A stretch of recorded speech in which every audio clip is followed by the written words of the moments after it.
Three, two, one. Yes, we are moving. What's going on, everyone? It's your host, Steve. Couldn't stay away long. I am back after, the longest month of my life was October, I feel like, but things are getting better. Definitely missed everybody. And, I had to come back with a banger of a guest. Today, I got an NFL legend. I got a Miami Hurricanes legend, one of the most real people you'll meet in the business, a guy who I've been watching for. So, quick little backstory. I met my best friend when I was 8 years old. He moved from Florida. He was a Canes fan. He taught me everything about it, how to hate Florida State properly, just everything about Miami that I could have possibly learned. Jimmy Johnson years, even before that, in the 70s, Schnellenberger. And you're one of the people that I've known for years, tied to Miami, of course, but in the NFL, also one of my favorite players. And I remember still the first Miami game I watched was in 2002, and they beat Virginia Tech 54-45. I still remember the damn score. And I've definitely been a fan of the Redskins my whole life, but I was also, when you went to the Ravens, I was like, I think that's a perfect place for him to be. But I mean, years you spent in Minnesota, that's where you got you're starting the NFL, but long career, Super Bowl champ, and you're also, involved in music. I saw the clip with Hitmaker, so all these different side projects you do. How did you get into? I'll start by asking with music. What led you to that? Music was something I always was into as a child. Getting a karaoke machine, getting a Casio piano, and creating beats, and then taking piano lessons, then playing the drums in the band. So music was always there. And then when I got to college, when I got to University of Miami, I meeting Jared Payton and Ed Reed, and I think Vernon Carey kind of was into music, but I think me, Jared Payton, and Ed Reed were really into it. And we were all from different parts of the United States. I was from Jersey, Jared's from Chicago, Ed Reed's from New Orleans, Louisiana. We were like, oh, we're all going to come together. We're going to form a record label. Like once we get in the league, we're going to, and we have our different dynamics from, all of us being from different parts. He's from the Midwest, I'm from the East Coast, Ed Reed's from the South. So we're going to all come together and do that. Jared ended up like pursuing music, but more as an artist. Ed Reed started learning, like, I believe the DJ and stuff. And I went to DJ in school too. But then I actually got an opportunity by meeting Pleasure Pete when he was a group Pretty Ricky and being able to work with him on his first solo project. Man, that Ed Reed is, like one of the first Hurricanes I learned about. And Jared Payton, man, that's a name I haven't heard in a while, but I definitely remember him back in the day. And when you got to the league, it was a different time for sure. Than today, obviously no social media. And you guys were kind of, I look at those Miami teams in the early 2000s like pioneers, the way that you did things. But now it's not any different than it was back then. It's like, oh, you're what, 21, 20 years old. Here's, whatever, $52 million. That's a lot of pressure to be on anyone, but a young man, especially because it's for obvious reasons. You get money, and some players maybe didn't have anything to begin with in their life. What is advice you give to people today, youth? What do you say to them if they're in that spot where it's like all of a sudden you the face of the franchise? I would say, one, educate yourself on what the situation that you're getting into. So I would take advice from people who've done it already. Somebody who's never done it can't give you advice on something that they've never experienced, Yeah. So go try to reach out to someone who's actually been through that and walked in your shoes, and they can give you the best advice. And then two, like, they have these NIL deals and stuff now. So I would feel like a lot of guys should learn more about financial literacy at an earlier age, as well as their parents, because their parents play a big role when they're young. and learn that and kind of get an understanding of how you're going to let your finances work for you and not so much you always lending out to everybody else trying to help them pursue their dreams. Is that something, when you first got into the league? First in the league, they come up to everybody. There's a group of us all friends. So it's like everybody's coming to somebody for something, trying to pitch because they want you to spend your money on something there. I don't invest in nothing I don't like. Like, I don't know what this is. So, like, why would I want to be a part of it? Like, oh, this is great. That's fine. Let it be great for you. I don't like it. I'm such a hands-on person. There has to be something that I'm interested in. It can't be something that you like to do and then you just want to influence me to do. No, it doesn't work that way. So, yeah. But some people do it because they feel like they've been convinced that things are a great investment. And only thing to me is the really sure investment when you get in the league is real estate. And you're a part of, I think it's called Les Chat. Is that what COO of Les Chat. What'd you say? I'm the COO of Les Chat. How did you get into that? Was that something that you started, or is it something that you? No, my partner, who's the CEO and he's the creator, Jordan. 2017, there was a hurricane coming here to Miami. I was leaving because it was a big hurricane. So I left and I went out to LA. I was already scheduled to go to LA, but it was a couple weeks before my birthday. I decided I'm going to go early. And I went out there to avoid a hurricane. And while I was out there, Flo Rida is a friend of mine. He was shooting a music video for one of his songs at my partner Jordan's parents' home. Jordan and his cousin Matthew was there, and they were trying to pitch their company and their idea to Flo Rida. Flo Rida has a nephew named Colin, and Colin was there. Colin attended University of Miami as well. Colin is younger than me, but me and Colin know each other as well. And Colin wanted to do something outside of Flo, and he knew I was in town. He reached out to me to come and have the meeting with the guys. And at the time, I was the ambassador for Uber XL. So Uber XL was just being introduced to South Florida. I was the ambassador, so I had to do the photo shoot, take the pictures. They would pay me monthly to take Ubers and things like that. I'm in South Florida. There's a language barrier at times where rides are getting canceled, things like that. So the Let's Chat is basically language translation. So you do language translation based off your device setting. And you don't have to do anything. There's no drops or anything, just device setting. We can do 104 languages with 100 different dialects. So you can do subtitling, you can do websites, you can do mobile apps, you can do a bunch of things. So I automatically understood it once they sold to me what it was. And I just jumped on board right away. And then, became an investor and became a part of Let's Chat. Yeah, isn't Uber they started in Cali somewhere? It was in San Francisco. Probably, yeah. I think because my girlfriend's from LA and I know exactly what you're talking about. Some parts of the country you go out there and clear language barrier, but Miami, a lot of people speak Spanish here, so you have to be very fluent in Spanish or it's difficult.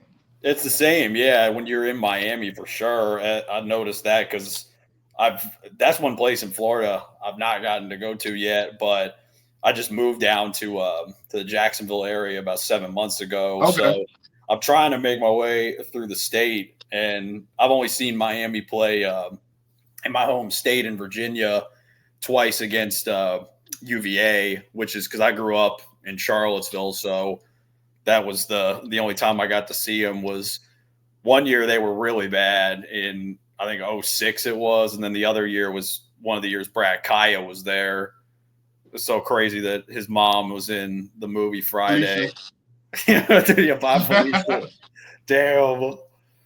And I mean, there were some years there that, Miami for a while, they were not what they were in the early 2000s, but it's hard to repeat what you all did in 2001, 2002, winning 2 national championships. Yeah, I said it. All those, I know, right?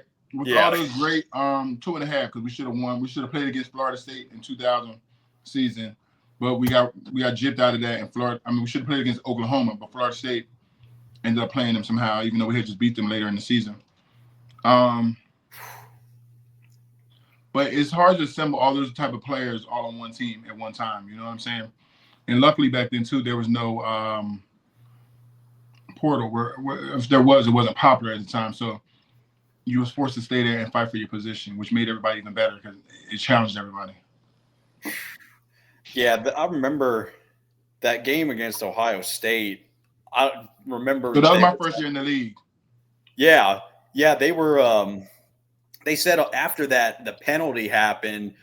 Before they saw the flag, I heard that Sean Taylor took his helmet and he threw it up in the air. Everybody did. I was on the field. Like the fireworks went off, we were running on the field, and then we had to be told to stop. So you emotionally let your guard down. You feel like the game is over, only to be told it's one more play.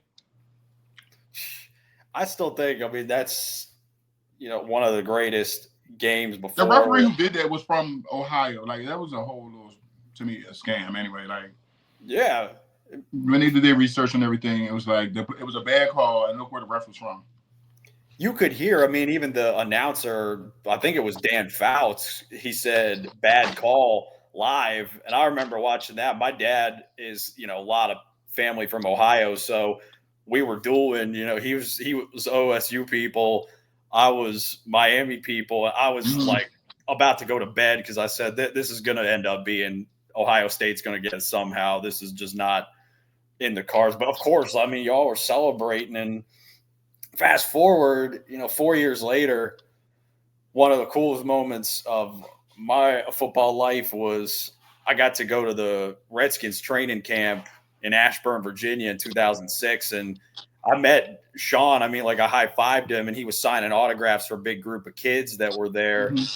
And next to John Riggins, that's my favorite player in the league that I've ever had was Sean. And, I mean, for obvious reasons, because the Redskins franchise didn't have anybody in my lifetime up until that point that was that kind of player, that could be the face of your franchise, and he's going to be from the start for years to come.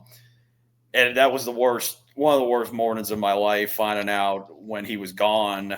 But I mean, what was that guy like? I know he was very family oriented, but also, I mean, on the field, the guy was a leader. Was it anything off the field different than that?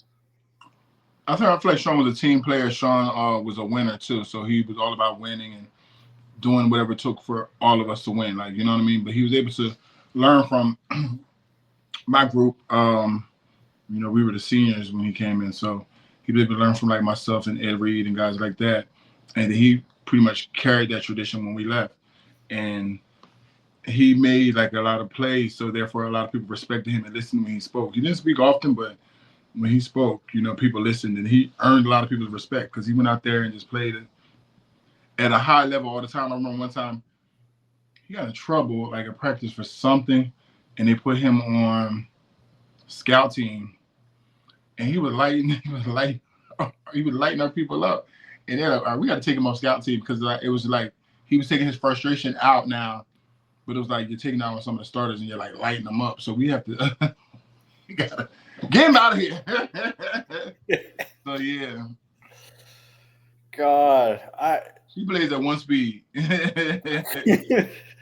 Yeah, like one of those old school, like I remember hearing Bill Bates, like they were playing the early 90s Cowboys were playing in practice, and he was tackling Herschel Walker with no pads on. They're like on, concrete or wherever they were, like, in the parking lot doing drills for some reason. And that sounded like that was the way he was, but it's just wild because like the way he came and went, I mean, he was at the top of his game, and you can see the influence that he's had on players today. I saw him play. Still to this day. People still mention Sean Taylor and his impact and everything. So in the amount of time that he played, he definitely had an impact on the league and a lot of players, and a lot of these young players still. Like I guess they go back on YouTube and look them up because a lot of them were young, because that was at least 14 years ago or so, like 15 years ago. So, and his legacy is still going on about being a hard-hitting safety and everything. So that's a tribute to the work he put in. That team was stacked with Hurricanes because I remember, they had CP, they had Santana. He was with the Jets. That's right, the year before. And there was excitement there. I mean, for me, because also I didn't get to see Joe Gibbs retired, when I was 1 year old, or 1 year old, however you say that. And then, they had like a decade of just losing. I mean, bringing in Steve Spurrier was like, I didn't understand that move because my dad was more excited because he knew about how good a job he had done at Florida. But just when he got to the league, I remember him being overwhelmed. And then I knew it was going to be short-lived with Coach Gibbs there, but I mean, he had the right idea bringing in the guys he did at the time. It was just, I think if they would have maybe gotten a quarterback, but was there a player, obviously nobody's like Sean, but was there a player when you were playing that it was like, I got to go against this guy this week? Like, you're going to be black and blue at the end of it. I mean, I think there are some obvious ones, like if you played against Ray Lewis, not when you played with him, or, Warren Sapp, Warren Sapp was inside technique, so I didn't see him much. Ray Lewis is a linebacker, so every once in a while on the second level, but I never was worried. I was never concerned about these guys. It's like certain people I play, defensive ends, I'll say, okay, I have to be on point this week. So I feel like with me, my level of play raised based off of how I looked at my opponent. You know what I mean? So yeah. The better the player was, the better I was gonna play. But you had a guy named, when I first got in the league, he was really slippery and was low and fast and had good hands. Was KGB, Kabir Kabajibia-Miller from Green Bay. He was a really good pass rusher, but in the run, I could dominate him. So I used to always hope that we could run the ball a lot so I could wear him down for the pass. You had players like DeMarcus Ware. I would have to make sure I'm on point for. JJ Watt he was young in his career, so he wasn't like fully developed yet. Dwight Freeney was my rival from college, so it was like for some reason I had him figured out. Like compared to a lot of people struggled with him, but I just kind of had it figured out already from college. Julius Peppers was a good matchup, especially when he got to Chicago because I played him 2 times a year, and he was very like long arms like myself. So that was the first time I'm like have to really use like certain techniques as far as getting his hands off me because both our arms are like as long as each other. So it's like with him, you just have different styles just with different people because of their attributes. Oh, for sure. Those were games I would turn on all the time when you would play, Chicago or Green Bay. I remember, definitely Julius Peppers was a name that was dominating for so many years there. And, was it when you went to Baltimore, was there a point when you were in Minnesota that you thought, okay, I'm going to retire here, or, No. You didn't think so? The players used to always be like, oh, you're a lifer, you're not going anywhere. And I was figuring, like, how could I get out? A situation came up where they wanted me to restructure my contract, and I was like, this is it. It was after the Brett Favre thing, like Brett Favre had came, and that was the furthest I've been in my career to the NFC Championship. So it was after all that. And I just felt like that window had passed from going to the Super Bowl with the Vikings, and I needed to look for another team to kind of put me in position to make a deep run in the playoffs. When I say that was the furthest I ever been, that was the best record I had as an NFL player was 12-4, and then we lost in overtime, a sudden death overtime back then, because it was only if whoever got the ball first and you kick a field goal, that's it. Like, you know what I mean? So they changed it after that game. So now it's like, okay, where can I go? I always seemed like the Colts were always in the playoff hunt, and I just was looking for teams that was in the hunt. But when I didn't agree to sign my contract, we're like, we're going to have to release you. Crazy thing is my mom was on a cruise, so they tried to reach out to my mom to talk to her to persuade me to agree to just, restructure my contract, so they couldn't get in touch with her. So it was really up to me. There was nobody to influence me. And the minute they let me go, Ray Lewis reached out and was just like, you're coming here. And I'm just like, let me see who's all out here first. Like, you know what I'm saying? Like, let me weigh my options. He's like, no, you're the missing piece. I need you here, this and other. And I was like, y'all got a whole guy who has a movie, The Blind Side, about him. That's y'all's left tackle. Like, I don't want to go in this situation where anybody has any resentment or mad, because that's not good for the team that I came in. He's like, well, I've already talked to him. Everything's cool. So I just let some days go by, and I still was like, I think the Colts might have reached out, like just different teams. And then like Ray just kept calling. And then it was like my agent, I'm like, my agent hasn't even heard anything from Baltimore yet. So it's like, you keep calling me. The team has to talk to my agent. He was like, oh, I'm getting on that. They should have been calling. And then in the midst of that, Ed Reed finally called me. And then he was like, bro, we might as well link back up, this, that, and the other. And then hearing from Ed, and then I started like looking at the lineup, like, because me and Ed are, we're the same year. So I know Ray, but it's like I have more of a connection with Ed. Yeah. So now hearing from Ed, I'm like, oh, okay. So now I'm like, let me look at this O-line. And I was like, oh, shoot. The center is Matt Burke. Matt Burke played with me my first 7 years in Minnesota. Oh, this is easy. I know how he communicates. So now I feel like it'll be a great transition for me because now Matt Burke had left 2 years prior to me and went to Baltimore 2 years before I did. But my first 7 years was with him. I was like, oh, if I go there and Matt Burke's there, I definitely know how the center calls out everything. So this would be so easy, an easy transition. And once I seen Matt Burke there too, and then and I was like, okay, yeah, I just decided to go. Oh, for sure. Because, those teams, I remember them being close for, I think the Ravens played the Patriots, like 2-3 years in a row in the AFC Championship. Yeah, my first 2 years, we played them in the AFC. The first year we lost. They said Lee Evans didn't catch the ball in the end zone. So then we went for like a field goal or something, and the kicker missed it, and we lost. And they got rid of that kicker, and that's when Billy Cundiff, I believe his name was. And then the year after that, they got Justin Tucker. So that same year, Ray Lewis was like, when we lost in that AFC Championship game, we were in the locker room. He was supposed to retire that year. This was supposed to be like us getting him. We were 12-4 that year as well. Same thing in Minnesota, 12-4 AFC Championship. I'm like, what is this? We get in the locker room. This is when I knew he was coming back. He's like, oh, don't hang your head low. We'll be in the same position next year. I'm like, okay, 2 things crossed my mind.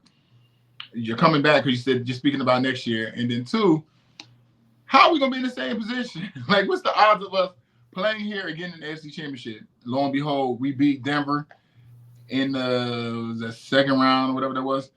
And Denver was the number 1 seed. We beat them, and then we found our ways to the number 2 seed back in New England. And I was like, we're here again. There's no way we're losing, like, to them 2 years in a row. Like, it's no way. And I feel like everybody who's on that team the year before was like, nah, like, there's no way we're coming back here again with that, and we're going to leave out with that same feeling. So we went there and took care of business and really made sure we didn't have to put it into nobody's hands at the end. Like, you just won the game. I remember that Denver game very well because I was in college at the time, and my roommate was a diehard Broncos person. I mean, like, he's young, but knew about like the Orange Crush and all those years, all the way, Denver in the 80s with Elway and all the way up to the 90s. And that time they had Manning had just gotten there. And I still remember that game. Yeah, because he threw a critical pick. And then you guys got the ball, and that's when the Hail Mary happened. And I remember saying, I made some joke to my roommate. He just looked at me like if looks could kill. And then, you go and you beat the Patriots. I was so happy because, obviously you're an NFL fan, but you're not a Patriots fan. You hate New England. And that Super Bowl, I mean, that was one of the – I mean, people forget, how, of course, it took on a life of its own because the lights going out. But – y'all in the first half, I was about to go home because I was at a Super Bowl party and it was 28-6 at halftime, something like that. Yeah. And then the second half kickoff, rest easy, Jacoby Jones, he takes it back. I was like, this game is, what am I doing here? And I went over to my friend's house and we're sitting there, for a second and we're talking and I'm thinking I'm about to leave.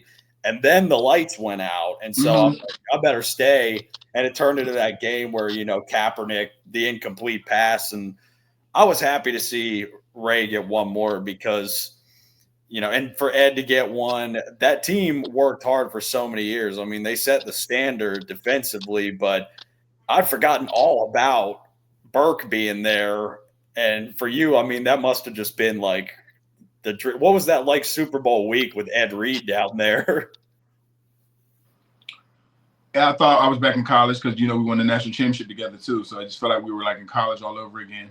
And it's from New Orleans too. So it was like, you go to him to his little spots in that area and stuff. But it was just great. And it just felt like really being in the Super Bowl, felt like you were in a college bowl game because you have media day, you have different appearances and things you have to do. I went to yoga class. Serena was in town. Me, Haloti, and I want to say Ray Rice went to her hotel room and sat and talked to her just about being a champion. Like we just did a lot, so it was fun. And now, I mean, this Miami team where they're at 9-0, I think right now there's no more clear option than Cam to win the Heisman, but everybody's talking about their schedule and who they played, and I don't think they're getting enough respect. I mean, to go on the road and be down 35-10 against Cal to win like that, I had that like going back and forth between that and the UFC that night that game happened. But this team being where they're at now, are you, as somebody who knows the culture of Miami and follows that team closely, are you buying into the hype? I mean, do you think that this is going to be a year where they shock them and they get a title? I think they can get a title as long as they stay focused. I do realize I just need the defense to tighten up a little bit too. Because the offense is putting up 50-something points, 40-something points. And the defense, I don't need the opposing team to always be putting up 30 and 40 points too. You know what I'm saying? So I would feel more comfortable once I see the defense like starts to tighten up a little bit and stop some of the scoring. Because basically, to me, it just ends up being like a shootout. Like, who has the ball last? Who's going to have time, So if you go against another high-power offense, they can possibly do it. But like I said, it takes the defense to really have to step their game up.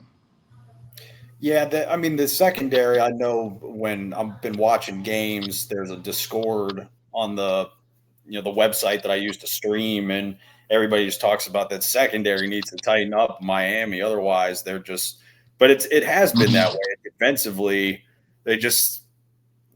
I think that they're having to, put up these crazy numbers to stay in games.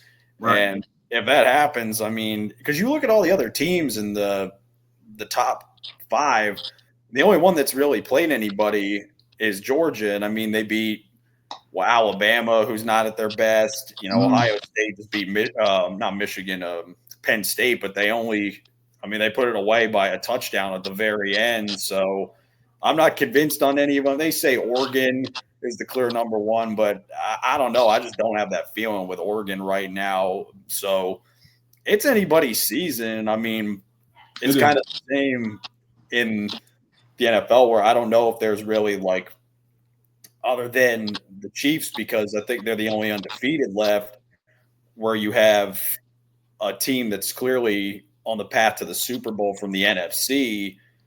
I think that it's probably, at this point, Minnesota or the Lions. I think that's going to end up being the NFC title game. Would you agree to this point? I can see the Vikings and the Lions having to clash again for a title.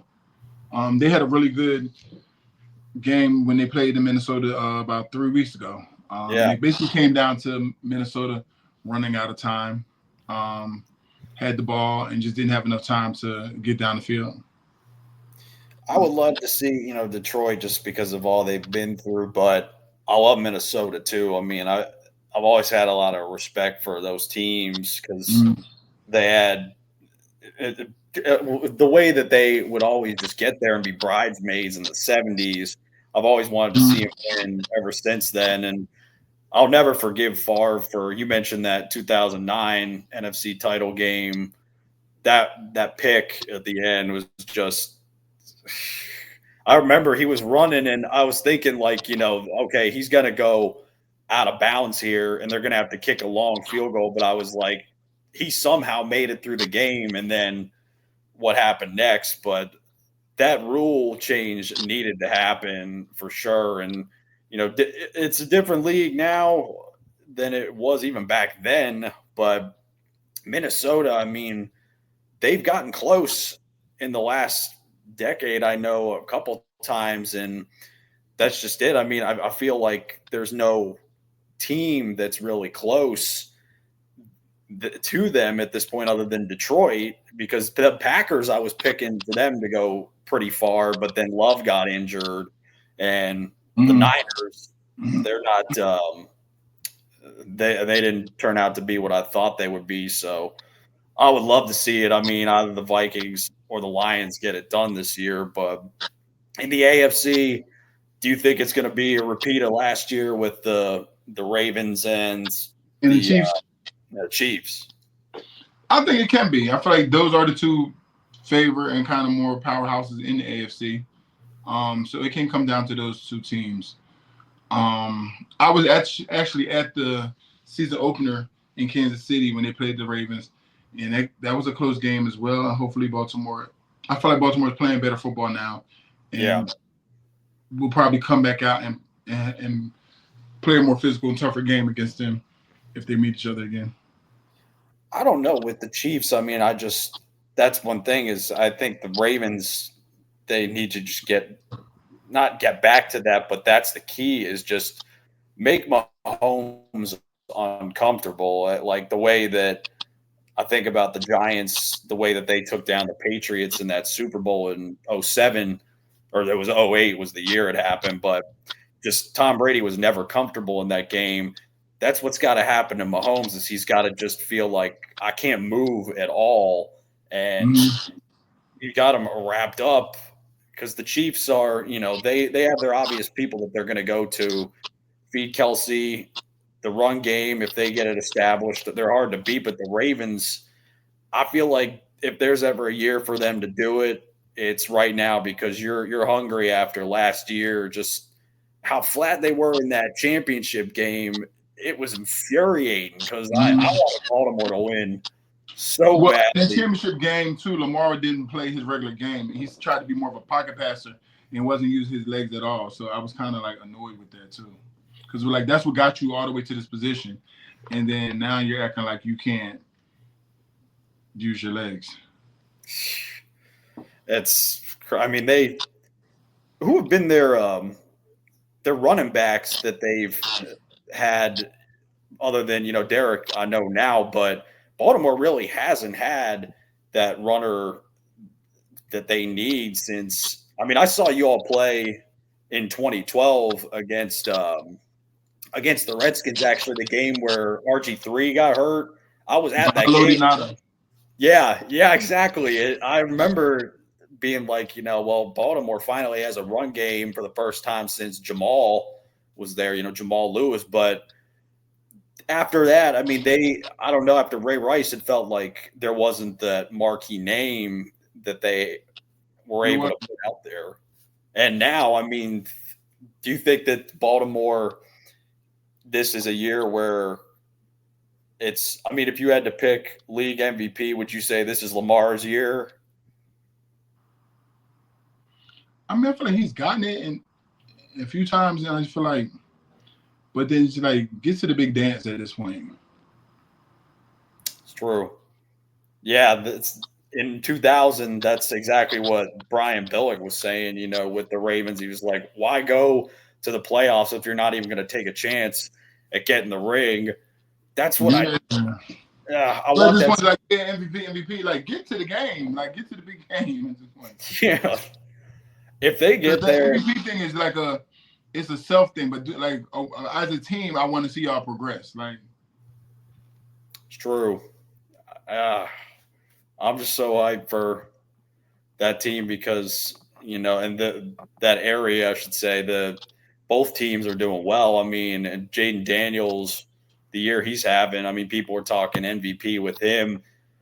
I don't know. I don't feel confident in saying that just yet, but I'm like, I don't even care. If he gets the MVP, so be it. I want to see them take a crack at winning it all. because, God, it's been like almost my entire life they haven't won a championship, but the Ravens have gotten two, and they've been in two, and then they won two. So who knows?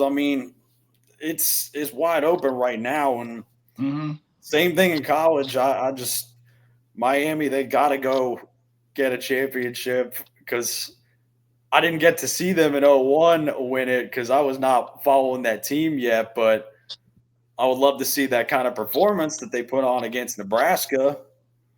Still, whoever their I remember watching the highlights of that on ESPN, and whoever Nebraska's QB was, Eric Crouch or something like that. Mm-hmm.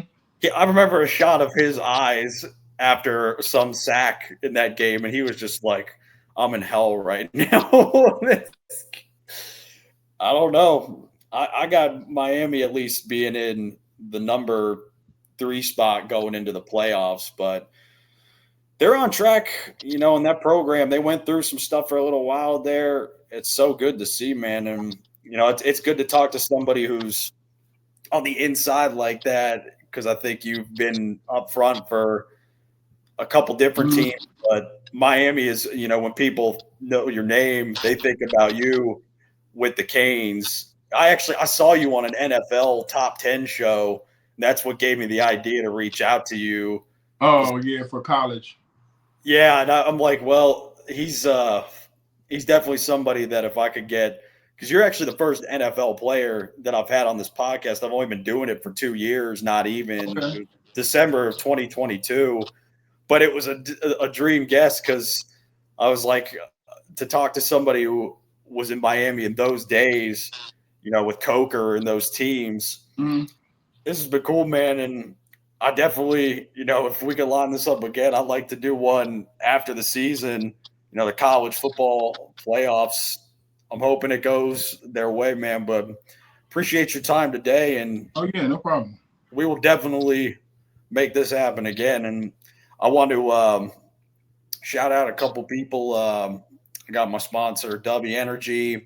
If you're looking for my shows, they're Wildcard Arts and Entertainment on YouTube.